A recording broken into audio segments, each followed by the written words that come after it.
74వ అధ్యాయము శ్రీకృష్ణ భగవానుని అగ్రపూజ శిశుపాలుని ఉద్ధారము.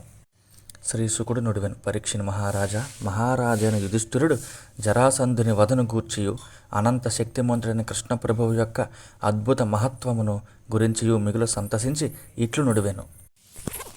ఏ శుస్త్రైలోక్య గురువ సర్వే లోక మహేశ్వరాః వహంతి దుర్లభం లబ్ధ్వా శిరసైవానుశాసనం.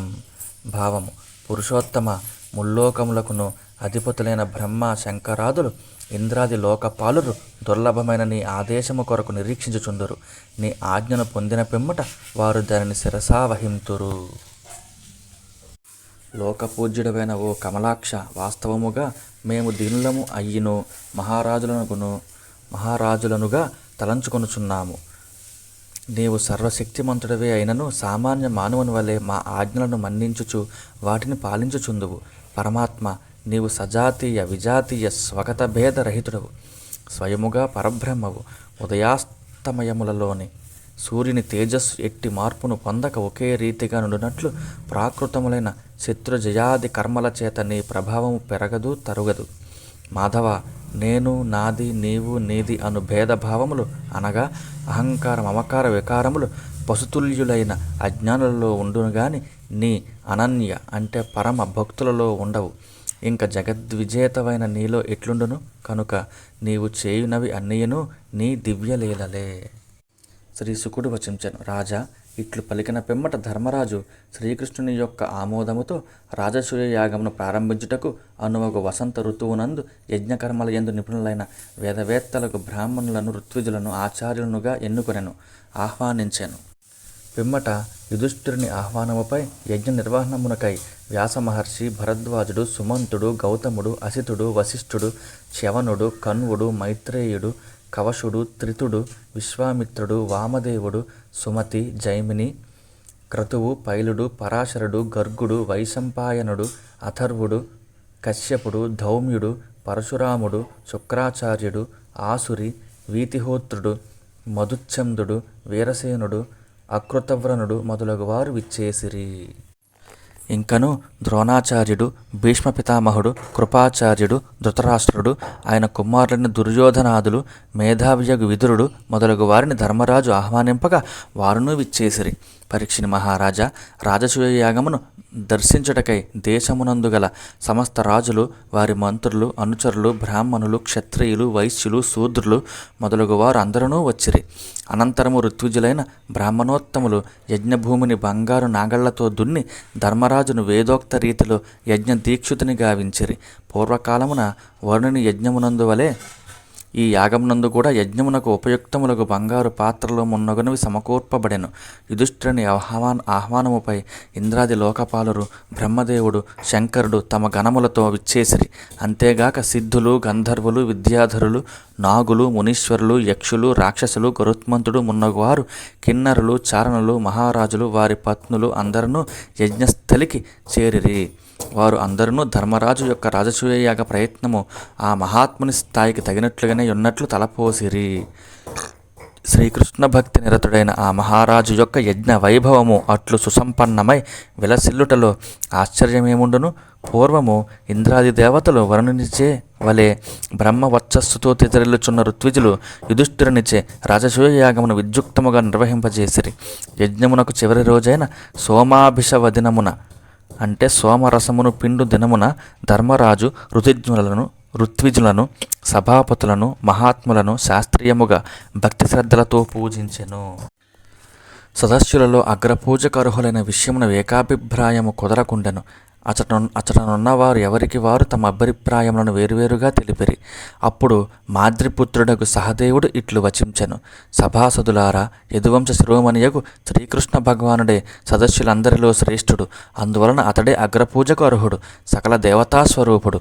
అంతేకాదు, దేశకాల ధనాది వస్తువులన్నీయును ఆయన రూపములే. ఈ విశ్వమంతయును శ్రీకృష్ణుని రూపమే. సకల యజ్ఞములను శ్రీకృష్ణుని స్వరూపములే. ఆ మహాత్ముడే అగ్నిగా, ఆహుతులుగా, మంత్రములుగా విలసిల్లుచున్నాడు. జ్ఞాన కర్మ యోగములు ఆ ప్రభువుని చేరడి మార్గములు. సదస్యులారా, శ్రీకృష్ణుడు ఒక్కడే అద్వితీయుడైన పరబ్రహ్మము. చిదాత్మకమైన ఈ సంపూర్ణ జగత్తు ఆ స్వామి రూపమే. సమస్త జగత్తునకు అతడే ఆధారము. అతనికి వేరొకటి ఆధారము కాదు. ఈ లోకములను అన్నింటినీ తన సంకల్ప మాత్రమున అతడు సృష్టించును, పాలించును, లయమనర్చును. అతడు జన్మాది షడ్వికారములు లేనివాడు. జై శ్రీహరి. ఈ జగత్తులోని జనులు అందరూ శ్రీకృష్ణుని అనుగ్రహము చేతనే అనేక విధములైన కర్మలను అనుష్ఠించుచు ధర్మార్థ కామ మోక్షములు అను చతుర్విధ పురుషార్థ ఫలములను పొందుచున్నారు. అందువలన మహాత్ముడైన శ్రీకృష్ణునికే అగ్రపూజను సమర్పింపవలను. ఆ స్వామిని పూజించినచో సకల ప్రాణులను పూజించినట్లే యగను. అంతేగాక మనలను మనము గౌరవించుకున్నట్లు కాగలదు. శ్రీకృష్ణుడు సకల ప్రాణులలో అంతర్యామి అయి విలసిల్లువాడు. భేదబుద్ధి రహితుడు, శాంతుడు, అంటే రాగద్వేషములు లేనివాడు, పరిపూర్ణుడు. అట్టి శ్రీకృష్ణునకు దానము చేయుట అంటే అగ్రపూజ చేయుట యుక్తము. అట్లనొచ్చుట వలన అక్షయత్వము సిద్ధించును. శ్రీకృష్ణుని మహిమను ప్రభావమును బాగుగా ఎరిగిన సహదేవుడు ఇట్లు పలికి మిన్నకుండెను. ధర్మరాజు యొక్క యజ్ఞ సభలోనున్న సత్పురుషులందరూ ఆ మాటలను విని సంతసించుచు బాగు బాగు అనుచు ముక్త కంఠముతో తమ ఆమోదమును తెలిపిరి. అంతట సదస్యుల అభిప్రాయములను ఎరింగి ధర్మరాజు పరమానందభరితుడయ్యను. బ్రాహ్మణోత్తముల ఆజ్ఞను గైకొని భక్తి పరవశుడై జితేంద్రియుడగు కృష్ణ పరమాత్మను చక్కగా పూజించెను.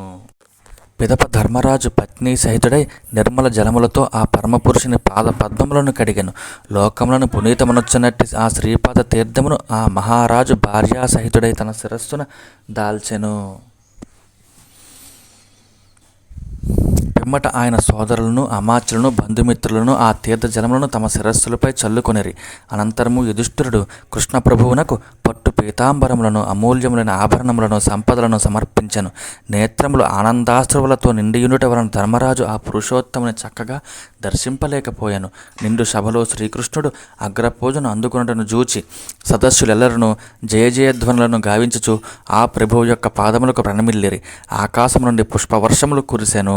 ధర్మరాజు శ్రీకృష్ణునకు అగ్రపూజ చేయుటను, దానిని సదస్సులు ఎల్లరను సంబోధించుటను శిశుపాలుడు గమనించుచునేయుండెను. అందరూ శ్రీకృష్ణుని గుణములను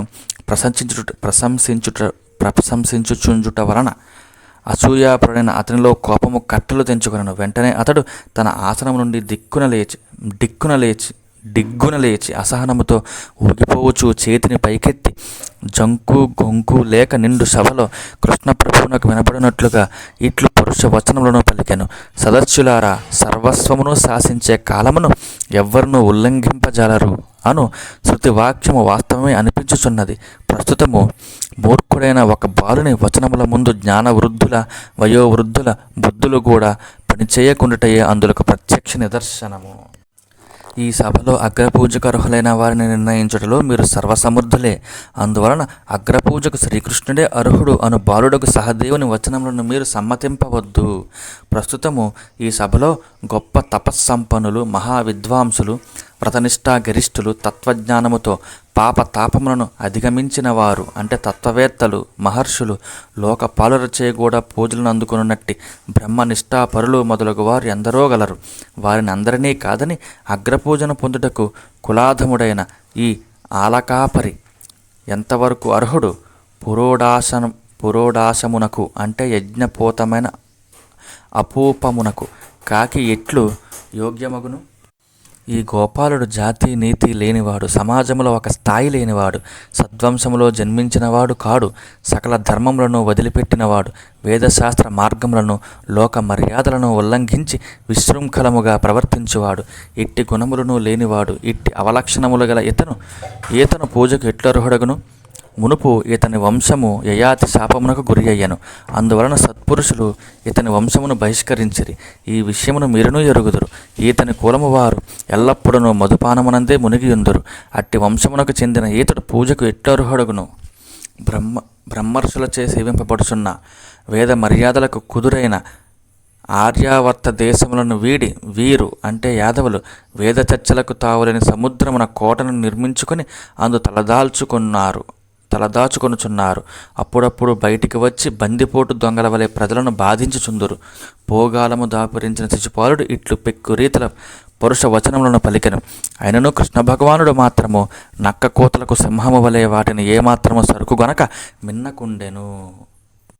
శిశుపాలుడు కృష్ణ పరమాత్మను నిందించుచు కఠోరములైన వచనములు పలుకగా కొందరు సదస్సులకు అవి కర్ణశూలములై బాధించెను. అంతటా వాటిని వినలేక చెవులు మూసుకొని కోపముతో శిశుపాలుని తిట్టిపోయిచు వారు సభాస్థలి నుండి బయటకు వెళ్ళిపోయిరి. పరీక్షిని మహారాజా భగవంతుని ఆ స్వామియడ భక్తి తత్పరులైన సత్పురుషులను నిందించుచు పలికిన మాటలను వినుచును బయటికి వెళ్ళని వారు పుణ్యకర్మ ఫలములను కోల్పోవుదురు, అధోగతి పాలగుదురు. అంతటా పాండవులు, భీమార్జున, నకుల సహదేవులు, మత్స్య, కేకయ దేశముల రాజులు, సృంజయాదులు మిగుల క్రుద్ధులై శిశుపాలుని వధించుటకై ఆయుధములను చేబూని నిలబడిరి. పరీక్షిని మహారాజా అప్పుడు శిశుపాలుడు ఏమాత్రమును తొట్టుపడక కృష్ణుని పక్షము వహించి ఉన్న రాజులను బెదిరించుచు కవ్వించుచు ఖడ్గమును డాలును చేబూనెను. అంతటా శ్రీకృష్ణుడు లేచి నిలబడి పోరాడుటకు సిద్ధముగానున్న తన పక్షము వారిని శాంతపరచెను. పిదప క్రుద్ధుడై పొదునైన తన చక్రముతో ఆ స్వామి తన ఎడ శత్రుభావం వహించి ఉన్న శిశుపాలుని శిరస్సును ఖండించెను. అది నేలపాలాయెను. జై శ్రీహరి. శిశుపాలుడు నిహతుడు కాగా సభలో పెద్దగా కోలాహలధ్వనులు చెలరేగెను. శిశుపాలుని అనుయాయులైన రాజులు ఎల్లరను బ్రతుకుజీవుడా యనుచు పిక్కబలము చూపిరి. పిమ్మట సకల ప్రాణులను అందరూ చూచుచుండగా శిశుపాలుని దేహం నుండి వెలువడిన ఒక జ్యోతి ఆకాశము నుండి నేలరాలిన ఉల్కవలే శ్రీకృష్ణునిలో ప్రవేశించెను. పరీక్షిని మహారాజా శిశుపాలుని అంతఃకరణమునందు క్రమముగా 3 జన్మల నుండి శ్రీహరియడ వైరభావమే నిండియుండెను. ఎలా అంటే జయ విజయులు అనువారు వైకుంఠమున శ్రీహరికి ద్వారపాలకులు. మహాత్ములకు సనకసనందనాదులు ఒకనొకనాడు శ్రీహరిని దర్శించుటకై అచటికి అంటే వైకుంఠమునకు విచ్చేసిరి. ఆ మహామునులను లోపలికి పోనీయక ఆ ద్వారపాలకులు అడ్డగించిరి. అందులకు ఆగ్రహించిన ఆ యోగులు మీరు ఇద్దరునూ భూలోకమున జన్మింతురుగాక అని జయ విజయులను శపించిరి. ఫలితముగా ఆ ఉభయులను మొదటి జన్మలో హిరణ్యకశిపులుగా జన్మించి శ్రీమన్నారాయణునిచే హిరణ్యాక్షుడు యజ్ఞవరాహమూర్తి చేతను, హిరణ్యకశిపుడు నరసింహమూర్తి చేతను హతులైరి. 2వ జన్మమున రావణ, కుంభకర్ణులుగా రాక్షసులై పుట్టి శ్రీరామునిచే నిహతులైరి. 3వ జన్మమునందు శిశుపాల దంతవక్తులుగా జన్మించి శ్రీకృష్ణుని చేతిలో మృతులైరి. సనకాది మహర్షుల శాపమునకు గురైన జయ విజయులు 3 జన్మలలో శ్రీహరికి విరోధులుగా జన్మించి కడకు ఆ స్వామి కృపకు పాత్రులై ఈ విధముగా మరల పరమ పదమునకు చేరిరి. జై శ్రీహరి. ఆ కారణముగా అతడు ప్రతి జన్మయందును నిరంతరము ఆ పరమాత్మ నామమునే ధ్యానించుచుండుట వలన అతడు మరణానంతరము పార్షదుడయ్యను. ఆ శ్రీహరికి అతడు పార్షదుడు అంటే ద్వారపాలకుడు అయ్యను. ప్రాణుల యొక్క చిత్తవృత్తియే తరువాతి జన్మలకు కారణమగుచుండును గదా. శిశుపాలుడు జ్యోతి స్వరూపముతో శ్రీకృష్ణునిలో అంటే శ్రీహరిలో లీనమైన పిమ్మట ధర్మరాజు ఋత్విజులకును సదస్సులకును పుష్కలముగా దక్షిణ తాంబూలములనిచ్చి సత్కరించెను. అందరినీ పూజించిన పిమ్మట ఆ మహారాజు విద్యుక్తముగా అవభృత స్నానమును దీక్షాంత స్నానమును ఆచరించెను. మహారాజా యోగేశ్వరేశ్వరుడైన శ్రీకృష్ణ ప్రభువు ఈ విధముగా ధర్మరాజుచే రాజసూయ యాగమును నిర్వహింపజేశాను. అనంతరము ఆ స్వామి బంధుమిత్రుల అభ్యర్థనపై కొన్ని మాసముల పాటు ఇంద్రప్రస్థ నగరమునందు నివసించెను. సర్వేశ్వరుడగు శ్రీకృష్ణుడు ధర్మరాజు ఇష్టపడకున్నను మనస్ఫూర్తిగా అంగీకరింపకున్నను ఆయనను వీడ్కొని తన రాణులు, అమాత్యులు మున్నగు వారితో కూడి సపరివారముగా ద్వారకా నగరమునకు చేరెను. జై శ్రీహరి. పరీక్షిని మహారాజా వైకుంఠవాసులైన జయ విజయులు సనకసనందనాది విప్రోత్తముల శాపమునకు గురి అయి పదే జన్మలెత్తిరి. వారి ఉపాఖ్యానములను గూర్చి మీకు ఇదివరకే సవిస్తరముగా తెలిపియుంటిని. రాజసూయ యాగము ముగిసిన పిమ్మట దీక్షాంత స్నానమునొచ్చి కొలువుదీరియున్న ధర్మరాజు బ్రాహ్మణ క్షత్రియాదులతో నిండియున్న ఆ సభలో దేవేంద్రుని వలె విరాజిల్లెను. ధర్మరాజు యాగమునకు విచ్చేసిన దేవతలను, మానవులను, విద్యాధరాది దివ్య జాతుల వారిని అందరినీ చక్కగా సత్కరించెను. పిమ్మట వారు ఎల్లరూ శ్రీకృష్ణ పరమాత్మను రాజసూయయాగ వైభవమును వేనోళ్ల కొనియాడుచు ఆనందముగా తమ తమ స్థానములకు వెళ్ళిరి.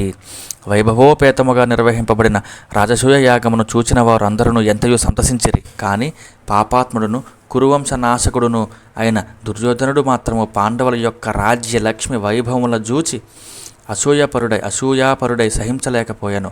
అవతార పురుషుడైన శ్రీకృష్ణుడు క్రూరాత్ములైన జరాసంధుని, శిశుపాలుని వధించుట, జరాసంధుని చెర నుండి రాజులను బంధ విముక్తులను చేయుట, అగ్రపూజను అందుకునుట, రాజసూయ యాగమును జరిపించుట మొదలగు ఆ స్వామి యొక్క లీలలను కీర్తించిన వారు, పఠించిన వారు, విన్నవారు ఎల్లరను సకల పాపముల నుండి విముక్తులగుటయేగాక మోక్షమును కూడా పొందుదురు. జై శ్రీమన్నారాయణ. శ్రీకృష్ణ పరమాత్మ శివయ్య.